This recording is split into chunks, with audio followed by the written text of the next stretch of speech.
বাড়ির কাছে নতুন পানি আসছে এবং রাতে অনেক বৃষ্টি হয়েছে।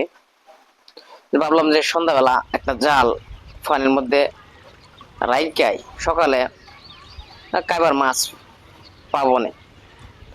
যার কারণে সন্ধ্যাবেলায় জালটা আমাদের বাড়ির সামনে এই যে পাতলাম, সকালে আসলাম জালটা তুলতে, পরে কই দিই ভালা মাছ লাগেনি। আরে অনেক মাছ লাগিয়েছি গা, অনেক মাছ লাগছে, কিন্তু মাছের সাথে আরো কুচ্ছে এবং আরো একটা সাপ আর এক দুটো সাপও লাগছে। মাছের সাথে কুচ্ছে 3-4 কুচ্ছে লাগিয়েছি গা, আর এক সাপ লাগছে। এটা কি দৌড়া সাপ নাকি তা কালা সাপ চিনতে পারতেছি না। জালটা সুডা জারল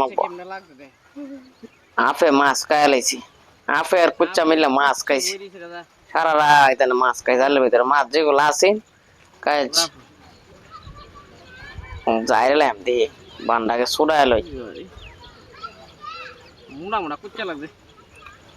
প্রতি বছর পানি আবার সময় এরকম বাড়ির নামাজ জাল ফাতলে অনেক মাছ লাগে, সাপ, কুচ্চা, শিং মাছ, শৈল মাছ।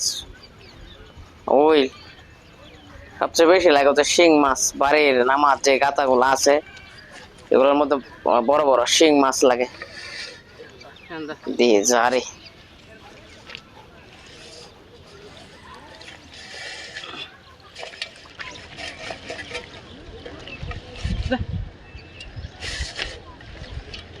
ওই কই জানো কই দর মারে আমি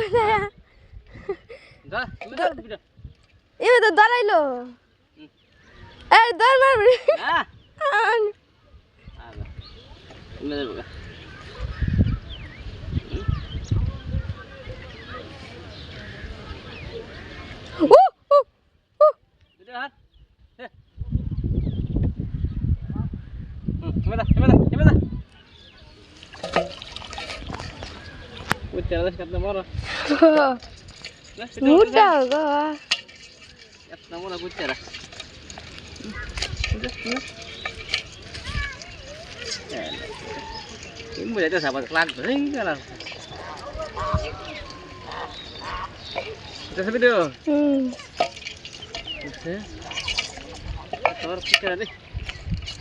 কত মাঝে কুচ্ছে বিষাবে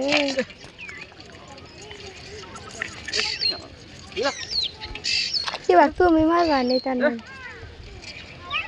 ফার্স্ট স্পেশালি কতগুলা কাইবার মাছ পাইলাম।